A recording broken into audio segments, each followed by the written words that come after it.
सदाशिवसमारम्भां शङ्कराचार्यमध्यमाम् अस्मदाचार्यपर्यन्तां वन्दे गुरुपरम्पराम्।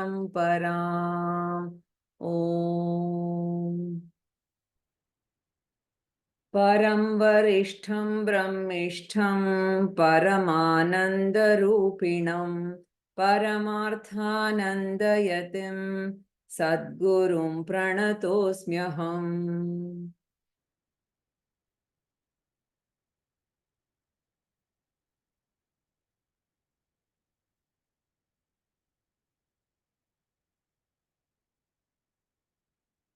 So in all the Vedantic works, two things are highlighted in the very beginning.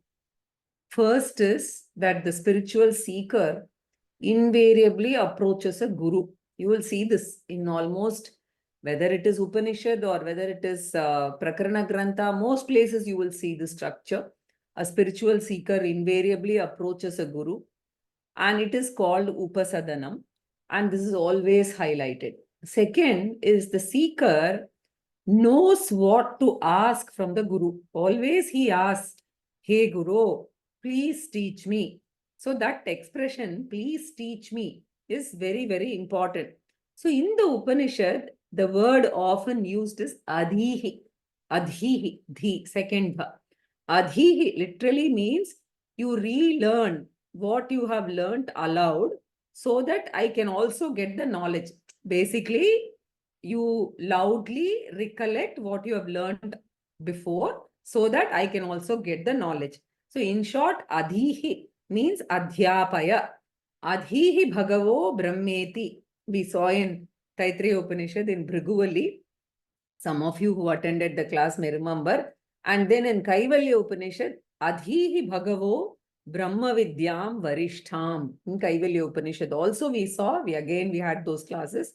And then Adhihi Bhagava iti hopa sasada Sanat Kumaram Naradastagum hovacha. Again we saw, we will be seeing, we haven't seen Chandogya. If at all we come to Chandogya Upanishad, again you see the word Adhihi. So in all these, the word Adhihi is used, indicating that the student, right, primarily, and he first has to go through a teaching program. So in the Bhagavad Gita also, Arjuna surrenders to the Lord and says, Shishyasteham Shadi Mam Tvam Prapannam. I am your disciple. Shadi here doesn't mean, the Hindi marriage, right? Shadi is derived from the root Shas, right? Shas Anushishto, Adhadigana. So Shasti is to teach. So here Shadi is lot madhyama purusha ekavachanam, shastu, shishtam, shasatu, shadhi, right? Tvam shadhi, srishtam, shishta. So, hey Krishna, may you teach me. Thus, in all these texts, Shishya asked, teach me, and it was followed by the Guru, right? Teaching. And invariably, all the Gurus offered a comprehensive teaching program for a length of time. So, from all this, what we have to register in our mind is the scriptures consider teaching program to be the primary source of self-knowledge. Through teaching alone, Guru transfers the knowledge to the disciple.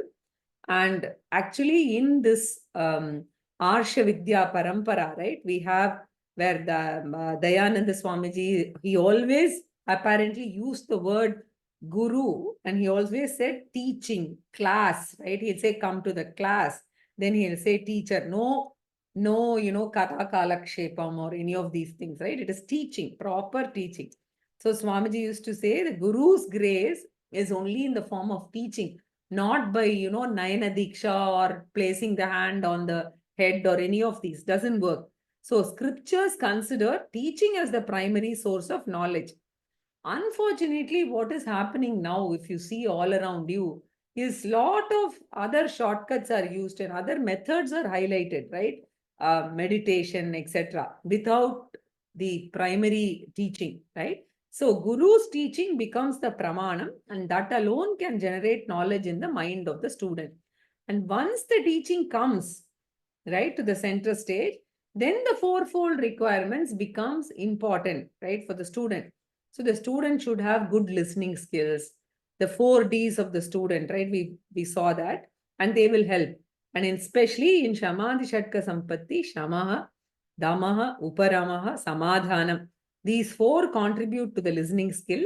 Shama and Dhamma will help the student in bringing the mind and the sense organs, especially the ears, in front of the Guru.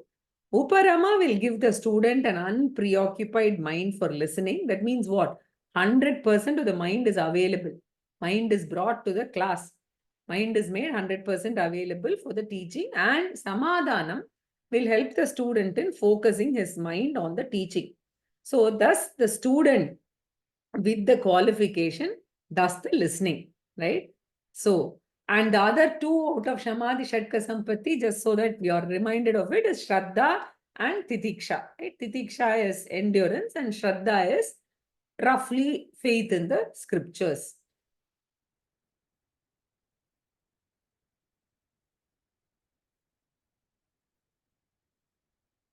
Let me just check if it's being recorded.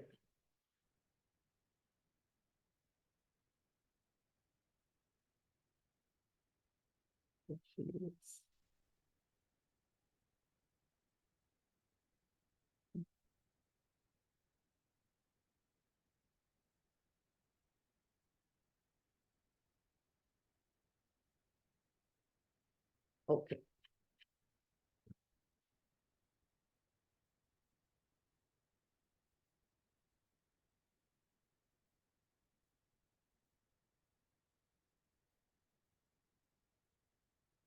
Okay.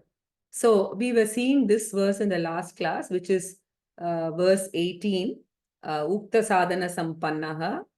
We saw this, in fact. And what did we see there? We saw that having got these qualifications, somebody in fact asked, Ukta Sadhana Sampannaha means what?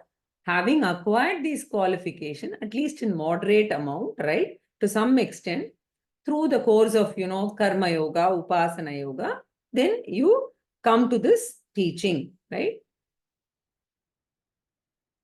And moreover, we also saw that,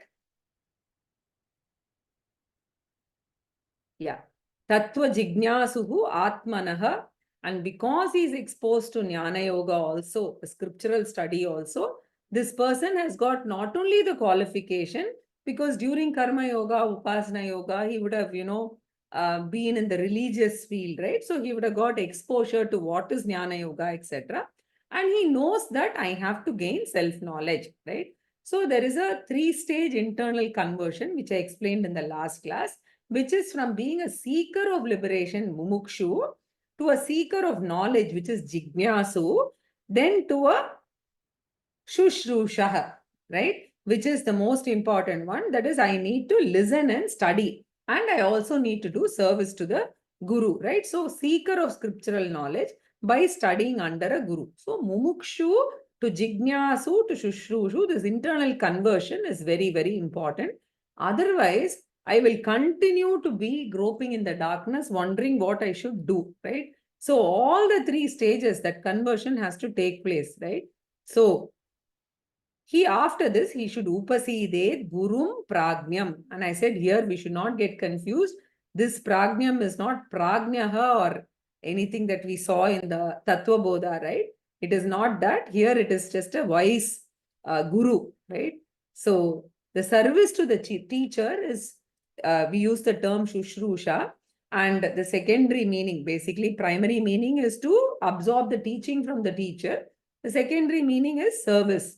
Right? So the primary meaning is Shravanam, and that is the consistent and systematic study of Vedantic scriptures for a length of time under a guru. No crash program is possible.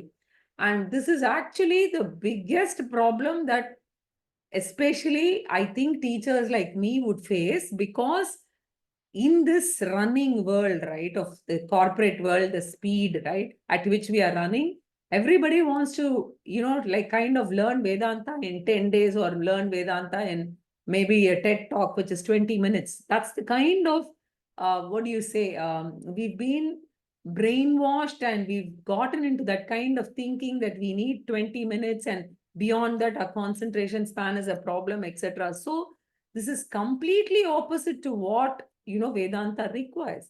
Vedanta requires that kind of commitment, and for a long length of time, actually, for a long duration, that consistent and systematic study is required. There is no other option, right? So, as I told you, Chandogya Upanishad, Indra gets to study from Prajapati, and for 101 years, he does service and then he learns, right? So, then in the other verse 6 also, it was mentioned, Daya Sindhum Brahma Viduttamam Gurum Samasadhya, right? So, because knowledge has to be gained and scriptures have to be studied only with the help of a guru, without a guru, our study will not be efficacious. So, that guru, Prajnam, right? We have to carefully understand Prajnam, who is an enlightened and wise guru, right? Prakarshena Janati iti Prajnaha. I told you in the last class also. So, we have to go through a consistent and systematic teaching, right? So now, just a point here from the original text, actually, we have skipped a lot of verses because we won't be able to do it, and only 108 verses we have here. So there is just one very interesting verse here, which I thought, I should maybe just quickly bring it up. Moksha karana samagryam bhaktireva gariyasi, right? So, verse 31 in the text, right? So, all bhaktas will be very, very happy, right? So, Shankaracharya uses the word bhakti, and he says Vedantic people often ignore bhakti, and Shankaracharya says, or people may tend to ignore bhakti, I should say. I shouldn't say they ignore bhakti. They tend, or they may be looked upon as ignoring bhakti. So Acharya says here, bhakti is gariyasi. Gariyasi means superior sadhana, superior to all other sadhanas. So gariyasi is basically a superlative, right, degree there. So in the second line of the shloka, Acharya says the definition of bhakti is self-inquiry. Swaswarupanu sandhanam bhakti-rityabhya diyate, right? So it is basically depending on the level of the student. Bhakti is at 3 levels, right? At Karma Yoga level, bhakti means looking upon the world as God and serving it. In Upasana Yoga, bhakti means meditating upon God in the form of this very universe itself, right? And in Jnana Yoga context, bhakti means self-inquiry. Thus, bhakti includes Karma Yoga, right? And then it includes Upasana Yoga, it includes Jnana Yoga. So Bhakti includes all these yogas. All three are Bhaktis only. So that is Shankaracharya's message. And Bhakti means devotion to God, right? And we must remember that, especially as Vedantic students who have spent, say, 5-6 years studying Vedanta continuously and consistently, and they are wondering where to find the time to get Gita by heart, or chant the Upanishads, or do any other Prakarana Granthas. This is also a form of bhakti. So there is nothing wrong in, suppose you have a time constraint, 1 hour you are spending on, say, some puja, parayanam, etc. It is perfectly okay to replace it with the Vedantic scripture parayanam. Nothing wrong in it, right? So bhakti just takes a different form, right? So Ukta sadhana sampannaha tattva jignasuratmanaha upasidet gurum prajnam yasmat bandha vimokshanam. Shrotriyo vrijino kamahato yo brahma vittamaha. श्रोत्रियो वृजिनो कामहतो यो ब्रह्मवित्तमः ब्रह्मण्युपरतः शान्तः निरिन्धन इवानलः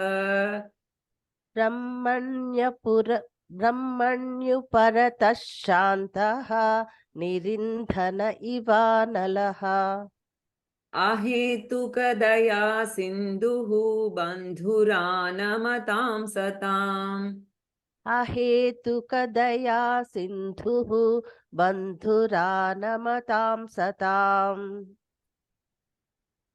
So here Acharya talks about the qualifications of the Guru. So the first expression, Shrotriyo Vrijino Kamahato, Shankaracharya borrows from Brihadaranyaka Upanishad 4.3.33, right? Shrotriyo Vrijino Kamahatota. So in Mundaka Upanishad also you see Shrotriyam Brahmanishtam, which we did. So in Brihadaranyaka Upanishad, Shrotriyam is there, but Brahmanishtam is replaced by Brahmavittamaha, right? And Acharya introduces two additional qualifications, Avrijinaha and Akamahataha, right? So Avrijinaha, Akamahataha. So Shrotriya means the one who has studied the Vedantic scriptures from a guru. So literally Shrotriya means one who has studied the Veda. So Chandaha Adite, right? One who has studied Veda well. In this context, it is a person who has studied Vedantic scriptures under a guru, right? It is very important to note under a guru using the Adhyaropa Apavada method. We won't get into the details of Adhyaropa Apavada method now. It only means introducing, say, example, a Srishti and then later on negating the Srishti itself as Mithya. We'll see these details as we get into, slightly more advanced texts. So the methodology has to be known by the guru and only then he can convey the teaching to the disciples. So Shrotriyatvam is the qualification for communication. Knowledge is one thing, communication is quite another, right? This is a very, very important point, and for me, this has personally been a revelation. Many may know the subject, but they cannot communicate. So Swamiji, in fact, Pujya Swamiji Dayananda Swamiji apparently has told Swami Paramarthananda, and he's also talked about it, saying there are many mystic people who have got spiritual knowledge. We don't question that without a guru, because of Purva Janma Karma. These mystic people are great jnanis and we can prostrate, we can have respect, all of that. But they have not learned the method of communication. So they will be poor communicators or they may not communicate at all, right? We can worship them, we can revere them. But while knowledge is important, communication skill is also important, especially for a guru. So he often, Swamiji uses this. He says, to become a school teacher, right? Why do you need B.Ed, M.Ed, etc.? Because the pedagogy, the methodology is very important, right? So a Vedantic, basically a B.Ed or M.Ed degree holder is a Shrotriya, one who has learned from his or her guru this way. So communication skill he should have, and he should have learnt it this way. Then Brahma Vittamaha means he should have knowledge. Suppose I don't have knowledge, but I have good communication skill. So what will happen? I will be communicating for 1 hour, but you won't get anything at the end of it, right?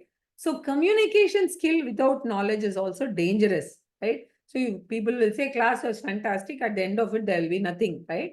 So you won't even know what was the subject. So both knowledge and communication skills are important for a guru.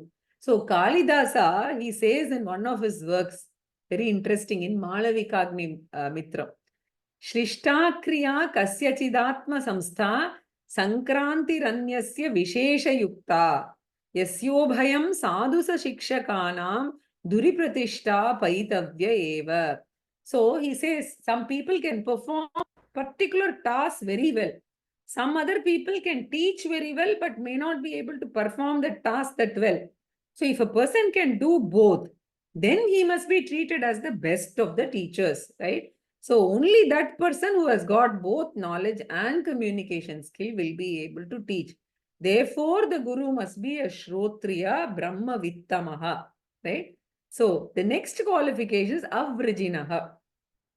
Avrijinaha means one whose lifestyle and behavior fits in accordance with dharma. So Vedic lifestyle or Vedic dharma lifestyle, the one who doesn't have any adharmic activities or behavior. So the one who is a dharmic person, very important, right? So many people think, right? Because, a Vedantic person dismisses the world as unreal, therefore he doesn't care for dharmic values. Very big complaint, right? They argue that Vedanta dismisses the world so they can become bad like this, right? So people say, but that is a misconception. So Brihadaranyaka Upanishad says, whether you are a Vedantin or not, dharma is a fundamental requirement, fundamental quality or faculty required to be a human being. Otherwise, you're a animal, right? So Veda therefore never gives a choice with regard to dharma. Whether you are a materialistic person or a spiritual person, dharma has to be upheld at all times, right? Whether the person is pursuing moksha or not, right? So Veda says, if you are hungry for moksha, I will show you the path, right? Pursue moksha if you have hunger, but definitely follow dharma, right?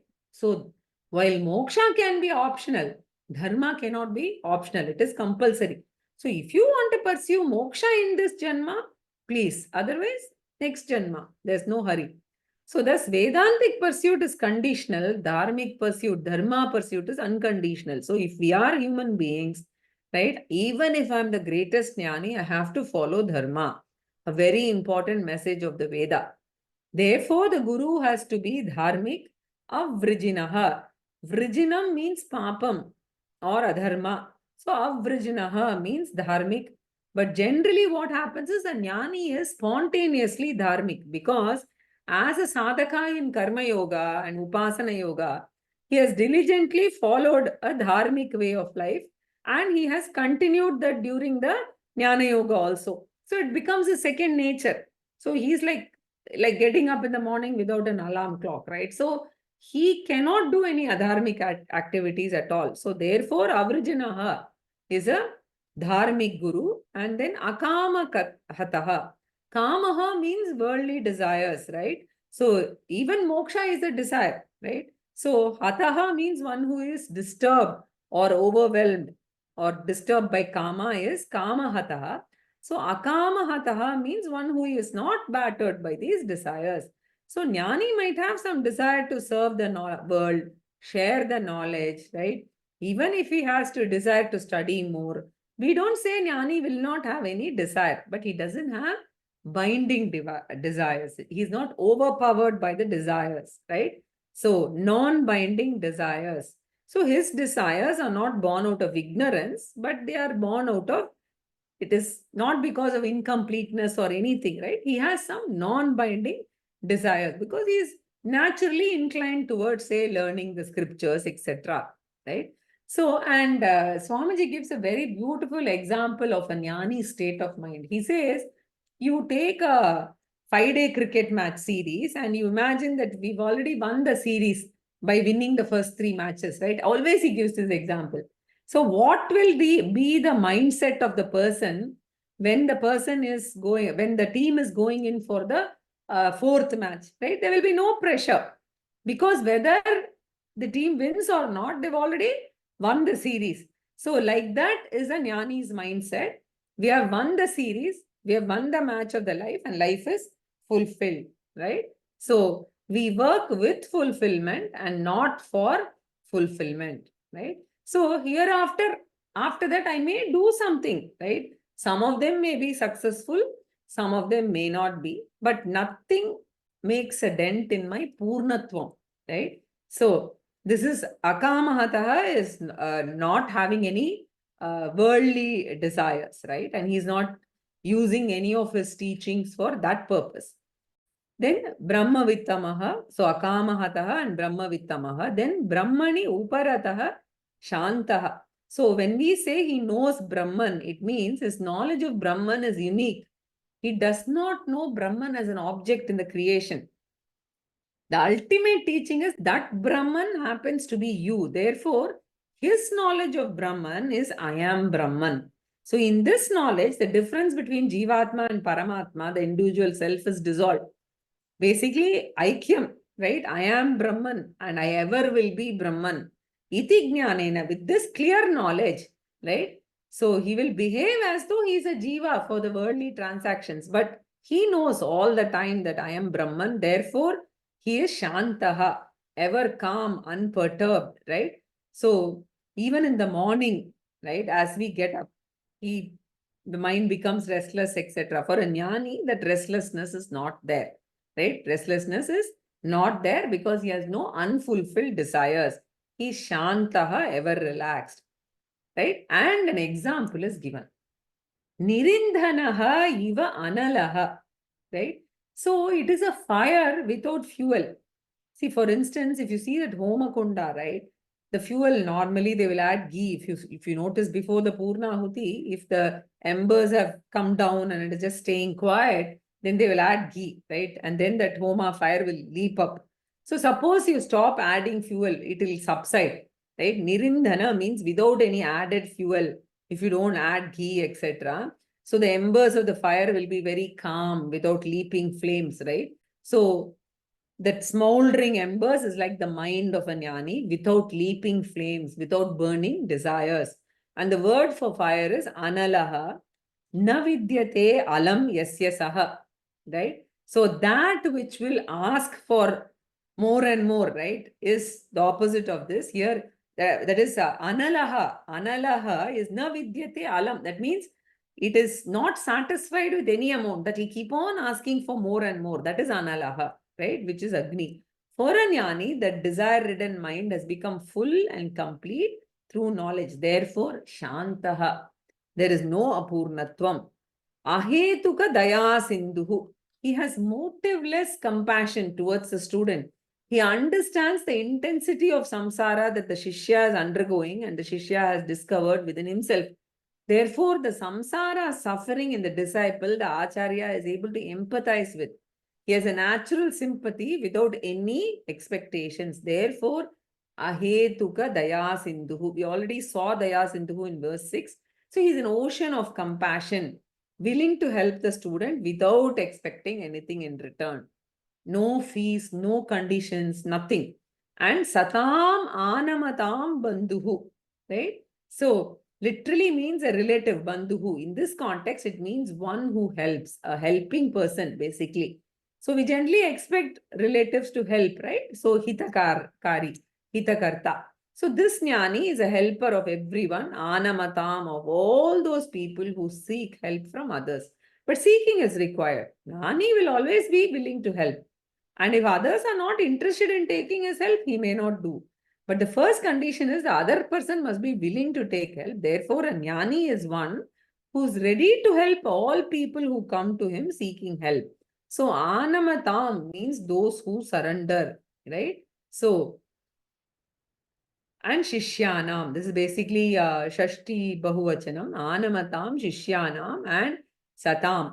So the noble ones, the qualified ones, thus to those surrendering qualified people, a jnani is available to become a guru. To such a jnani may the disciple go, right? So that is what this verse says. Shrotriyo vrijino kamahato yo brahma vittamaha. Brahman yuparata shantaha nirindhana ivanalaha. Ahetuka daya sindhuhu bandhuranamatam satam. Continuing. Tamaradhya gurum bhaktya. Tamaradhya gurum bhaktya. Prahva prashraya sevanaihi. Prahva prashraya sevanaihi. Prasannam tamanuprapya. Prasannam tamanuprapya. Priche jnatavyamaatmanaha. Priche jnatavyamaatmanaha. So here Acharya talks about a practice which was there in the Gurukulam in the olden days. Guru will never start teaching immediately after a spiritual seeker enters the Gurukulam and meets the Guru. Shishya also cannot ask for the teaching straight away. Initially, the Guru will ask the disciple to stay in the Gurukulam and do service in the Gurukulam. So during that time, Guru and Shishya will observe and assess each other, right? An assessment time is given to both, right? So we have to nowadays supply the context or subject of this shloka, because otherwise we won't be able to relate to this shloka at all.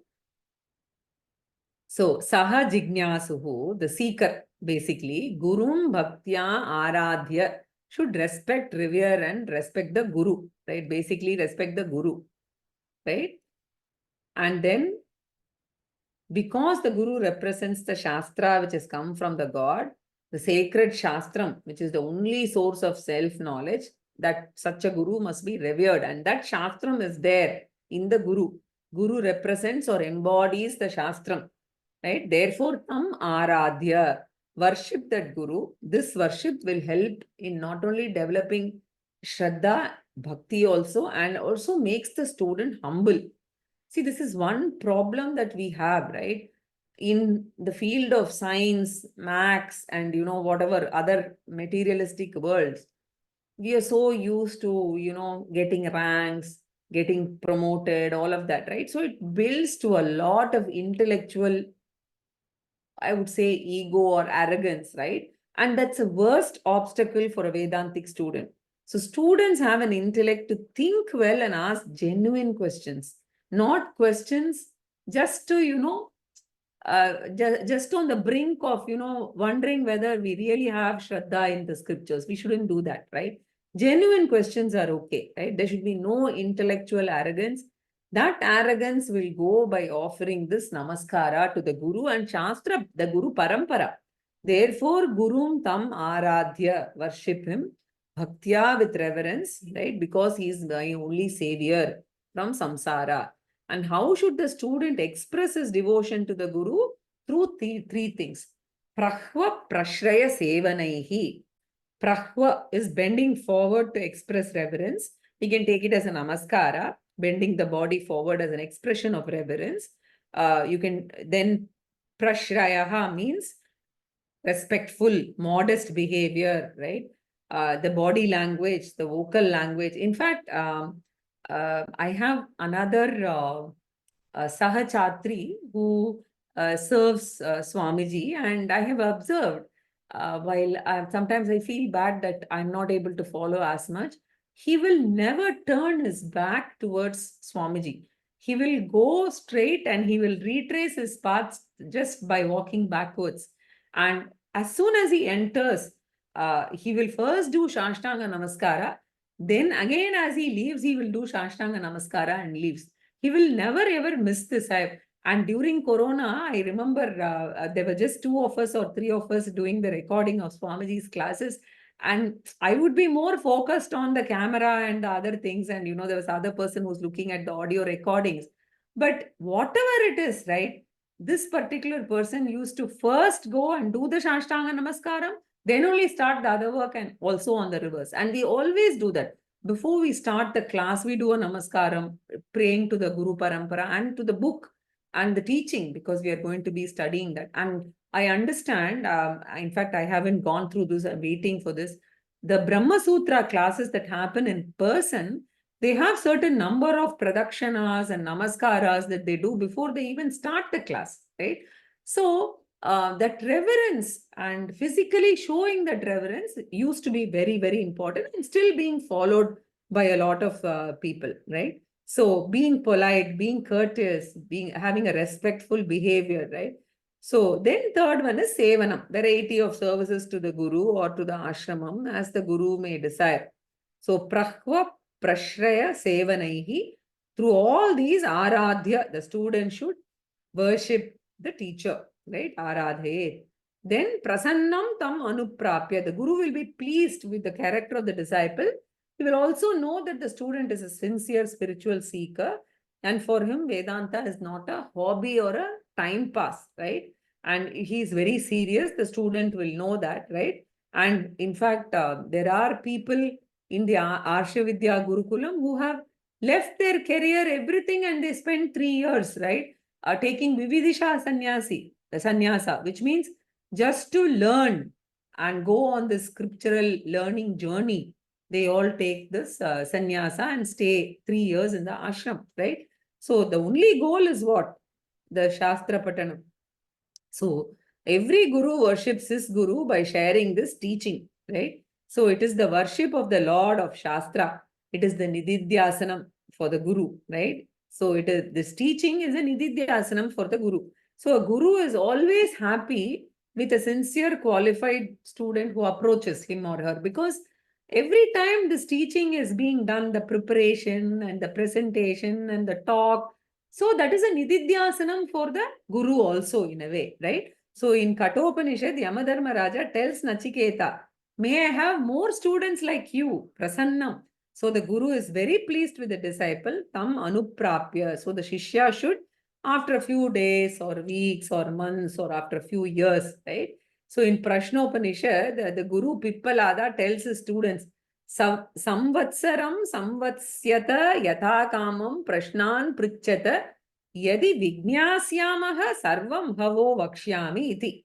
Right? So vakshyama iti. So what he says is, the Guru Pippalada says, you stay here for 1 year, okay, in the ashrama. When students go there to ask some questions, he says, yeah, stay here for 1 year. Thereafter, prashnan prachata. You can ask whatever you want to ask. Yadi vignasyamaha sarvam havo vakshyama iti. Then if I know, I will tell you whatever you are asking. So thus, after some time, right, prasannam tam anuprapya, the shishya approaches the pleased guru and atmanaha nyatavya prichet, right? So he should ask what he wants, because a person may ask for anything and Jnani is supposed to give that, right? Bhukti, Mukti, Pradata. Therefore, the Guru wants to know what exactly the Shishya wants. Because if there is a Shishya who wants, to go and invite the Swamiji for a wedding or something, he is not going to give Jnanam to that person, right? So you have to ask. Therefore, Atmanaha Nyatavyam. Atmanaha means that is Shishyasya, for himself, right? He asks whatever he wants to know, whether Brahman is to be known, Atma is to be known, reality is to be known about this subject, basically Prichet. So the Shishya should ask the Guru. So Tamaradhyam Gurum Bhaktya Prahva Prashraya Sevanaihi Prasannam Tamanuprapya Priche Gnatavyam Atmanaha. Right? So the next verse is a slightly longer verse and the tune also changes. So Bhagini, please follow the tune. Durvara samsara davagnitaptam Durvara samsara davagmitaptam dodhuyamanam duradrishtavatai dodhuyamanam duradrishtavatai Bhitam prapannam paripahi mrityoh Bhitam prapannam paripahi mrityoh Sharanyamanyam yadaham na jane. Sharanyamanyai yadaham na jane. I hope people noticed Bhagini's pronunciation here. Sharanyamanyai yadaham na jane. Now, Sharanyamanyam is pronounced that way when in the Vedic chanting, and it is important to use that when you are chanting. But Swamiji normally uses Sharanyamanyam because it is not written as here with the two, the Chandra Bindu. So he uses Manyam, but that's the what Bhagini chanted is the right way of chanting. Right? So whenever yam comes before here, it will be yai. So until now, Acharya presented the introductory verses. In fact, in these very introductory verses, he has talked about moksha, means of moksha, importance of self-knowledge, need for a guru, qualifications of the guru and disciple. Entire subject matter he has touched upon, right? Very, very briefly. So they're all preparatory things. Hereafter, the Acharya wants to present the entire Vedantic teaching in the form of a dialogue between a guru and a shishya, both of whom he has already introduced. Therefore, the dialogue between a shishya and a guru begins from this verse, number 21, and goes up to verse 104. So sometimes in this scriptural dialogues, the guru and shishya's name is mentioned. Sometimes it is not mentioned. In Kathopanishad, the discussion is between Yamadharma Raja and Nachiketas. Here the names have not been given, so we should just say dialogue between teacher and disciple. So in the original Vivekachudamani, that is the big one, the 500 plus one. So the dialogue is from verse 35 to verse 575. Thereafter, Shankaracharya again comes back and winds up the text. So that is the structure. Here in this condensed version, Swamiji just added this Shishya Uvacha so that you know that it is the Shishya speaking, the convenience of understanding. So, by presenting this dialogue, Acharya also helps every seeker to understand how one should approach the Guru and how to ask for spiritual knowledge. So now this Shishya is a seeker of moksha He is not interested in dharma, artha, or kama because he has understood the limitations of all of them. So, Pariksha lokan karmachitan brahmanaha nirveda mayan nastya krita kritena tadvijnanartam sa gurumeva bigachet samitpanish shrotriyam brahmanishtam.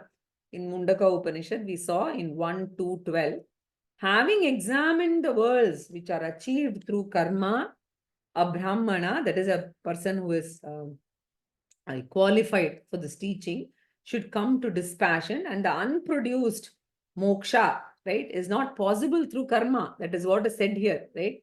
Therefore, to attain knowledge, one should necessarily approach the guru with samit in the hand, right? And the teacher who is learned in scriptures. That's what this particular mantra means.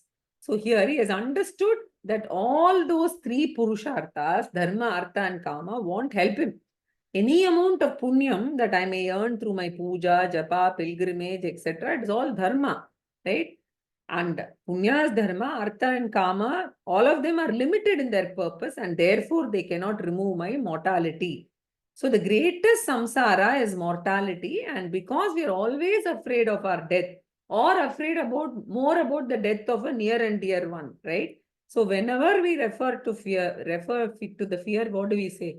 The mortally afraid, right? Mortally is the primary problem. Fear of old age, disease, and death is the primary problem called samsara. And even death will not end our sufferings because according to Shastra, we will be born again. That is why it is called samsara. Samyak sarati, right? Sam and sri and gai. So the dead person will reappear. Sarati means he travels to another body. So again, he has to face the next body's old age and death. Punarapi jananam, punarapi maranam. So this is samsara. This is the permanent cause of insecurity, fear, anxiety, and worry. So here the Shishya has pinpointed the problem that he is confronting. So he tells the Guru very clearly, I want to get out of that. Therefore, first he tells the Guru, hey Guru, I have understood clearly that I am a sansari. And I have clearly understood what I want. That I am clear. Right? So he says, what I want is freedom from mortality. Mrityorma amritam gamaya. Right? I also have understood that dharma, artha, and kama will never save me from samsara. So that spiritual wisdom alone, right? That is only the jnana can give me and save me from samsara. He must have read somewhere, right? Because he's a religious person, he could have read it in Ramayana, he could have read it in Mahabharata, he could have read it in Bhagavatam, right? So in all our culture, now and then like teaser that Jnanam and Moksha will come. Only if you start thinking and asking further questions and developing interest, you can actually get in there, right? So the Shishya says, I want freedom from samsara, which I'm intensely experiencing, right? So he presents the intensity of the samsara he is going through what? Durvara samsara dhavagni taptam, right? So, samsaraha is basically fear, anxiety, sense of insecurity, and he compares this to dhava agni. Dhava means forest vanam, right? That is forest, the vana agni, the fire, forest fire. Samsara is compared to a forest fire because it spreads all over. When I'm alone, I'm worried about my insecurity. So to solve this problem, one gets married. Then further insecurity because I've not had children. Then the children come. Then insecurity about how to take care of the children. So it just continues on and on and on. So the samsara, which was confined earlier to, say, a village within a particular state in India, now it has become, because our people are all over the world, we are constantly worried about what news we get from what part of the world, right? So I'm scorched by the forest fire of samsara, and in the scripture, this samsara or tapaha is described as threefold tapaha, right? So adhyatmikam, the problem happening at the level of my own body and mind, physical and psychological problems, they are called adhyatmika tapam. Very important terms. Please note, very often we come across this in the Vedanta.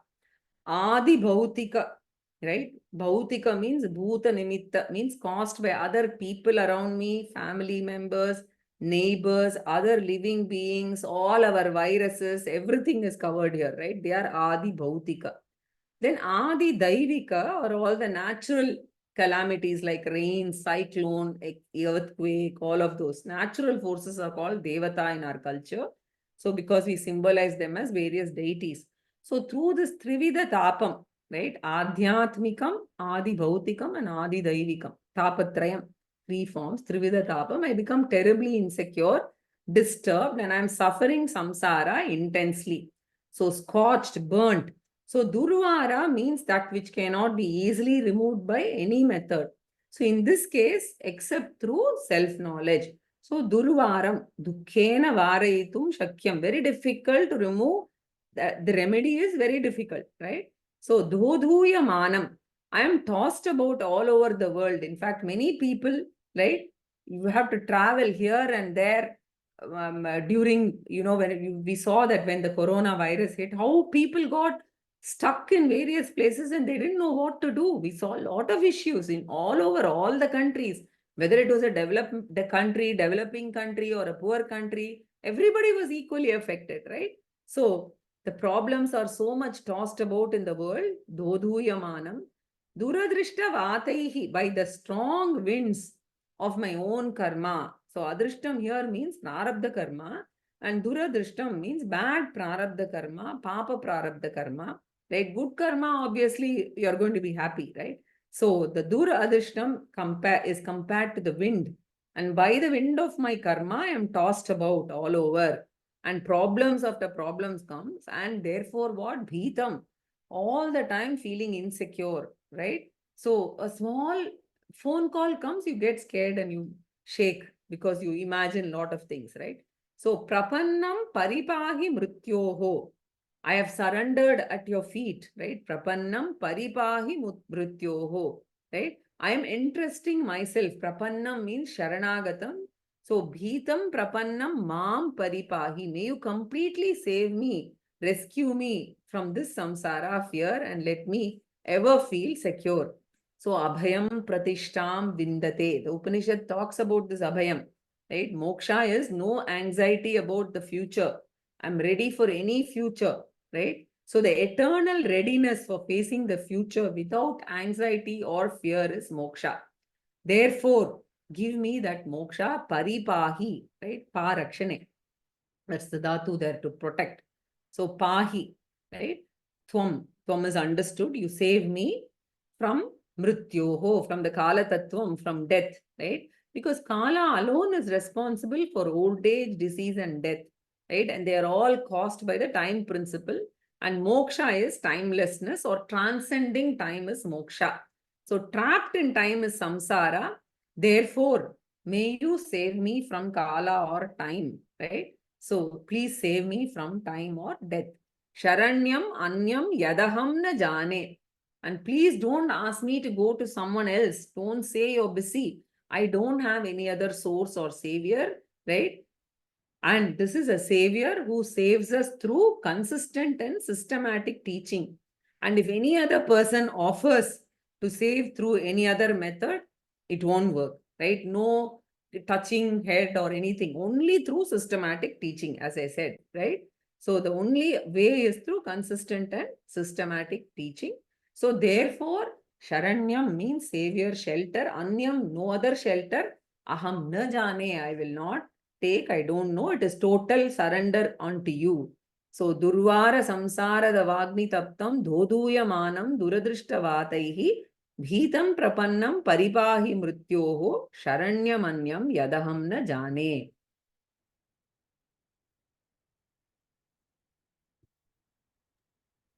Shanta Mahanto Nivasanti Santah Shanta Mahanto Nivasanti Santaha Vasantavalokahitam Charantah Vasantavallokahitancharantaha Tirna Swayam Bhima Bhavarnavam Janan Tirna Swayam Bhima Bhavarnavanjanan Ahetuna Jnana Pitarayantah Ahetuna Jnana Pitarayantaha So here the disciple is admiring the guru, and through him all the other gurus of the world, right? The entire traditions, Narayanam, Padmabhuvam, Vasishtam, all of them. So our land is blessed with so many gurus, countless acharyas, right?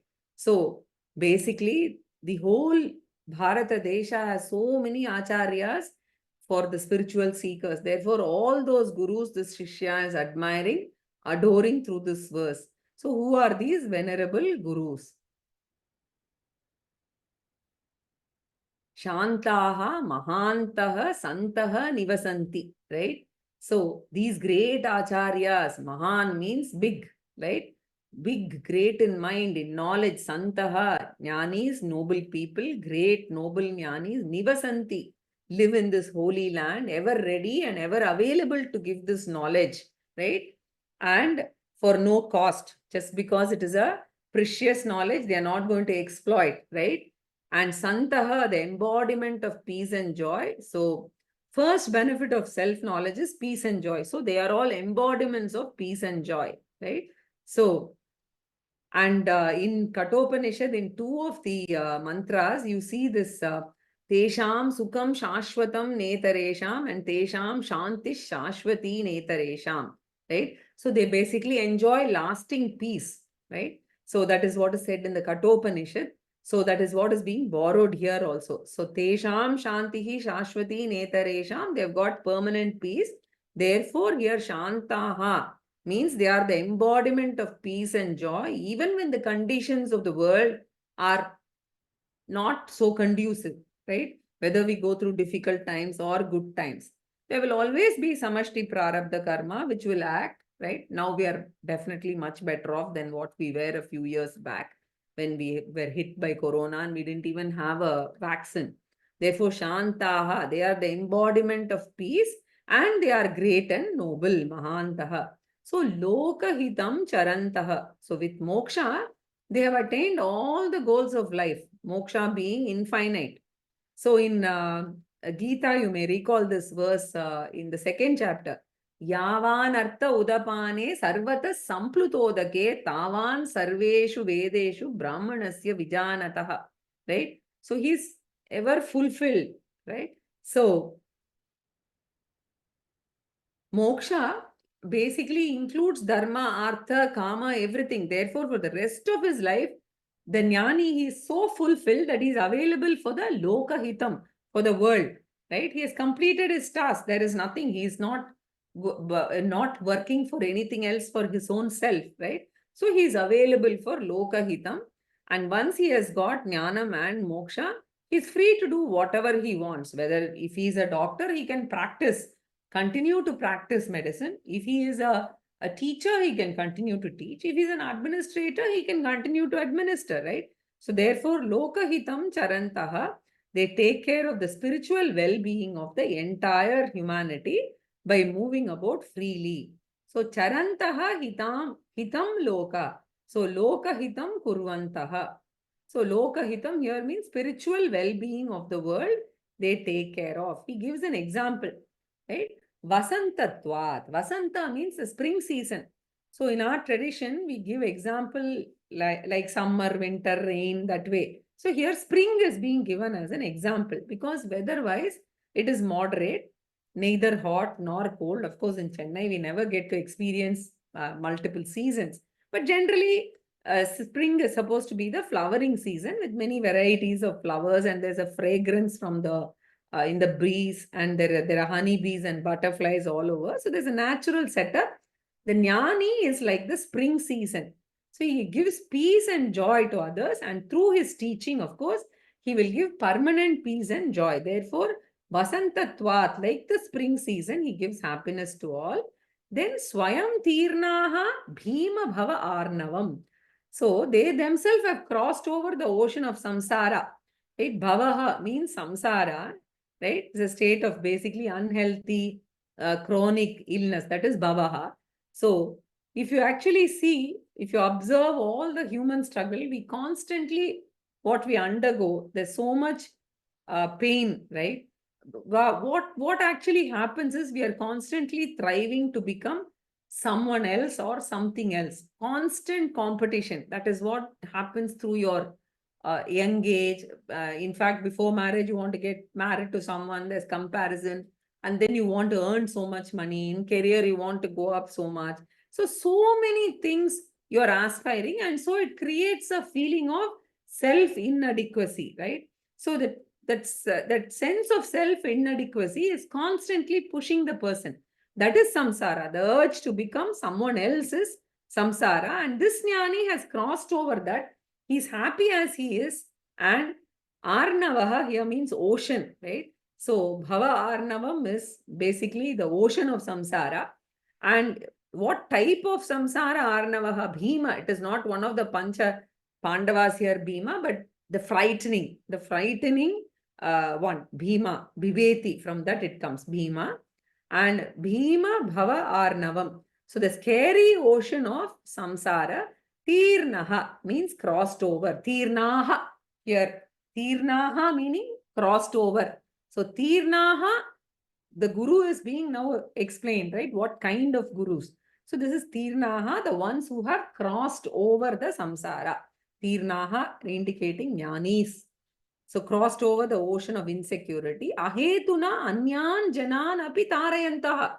And so they have dedicated the rest of their life only for one particular service. For what? Pulling out other drowning people.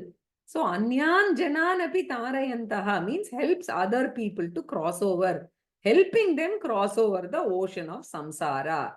And without any expectation. They are not asking for any money, anything, right? So without any expectation, they are waiting to help others cross over. And here it is said, ahetuna, without any expectation, I'm willing to save, right? So this is called motiveless compassion. Anyanapi tarayantaha, the Mahatmas move about helping people in distress.